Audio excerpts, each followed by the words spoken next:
صحیح حدیث کے الفاظ آپ کے سامنے رکھتا ہوں. ایک بندہ سویا اٹھا یعنی سو رہا تھا، کروٹ لی، بیدار ہو گیا. اب اس بیداری کے عالم میں اس کی یہ ٹریننگ ہونی چاہیے، صرف یہ دو وظائف لا الہ الا اللہ وحدہ لا شریک لہ لہ الملک و لہ الحمد وہو علی کل شیء قدیر کے ساتھ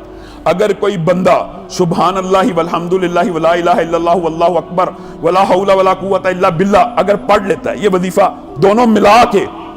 ایک دفعہ پڑھ لیتا ہے، صرف ایک دفعہ، صحیح حدیث ہے، سویا،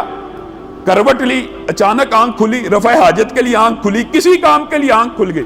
صرف ایک مرتبہ یہ دونوں وظیفے پڑھتا ہے. ان کے بعد اللہ رب العزت سے جو بھی دعا کرتا ہے، نبی کریم صلی اللہ علیہ وسلم نے کہا وہ دعا فی الفور اللہ رب العزت قبول کر لیتے، فی الفور قبول کر لیتے. صحیح حدیث یہ بھی موجود ہے، جو سونے سے پہلے یہ دو وظیفے ملا کے صرف ایک مرتبہ بھی یہ دونوں وظیفے پڑھتا ہے نا، ایک مرتبہ سو کی بات نہیں ہے، صرف ایک مرتبہ بھی پڑھتا ہے، نبی کریم نے کہا ہے اگر اس کے گناہ سمندر کی جھاگ کے برابر بھی ہوں معاف ہو جاتے.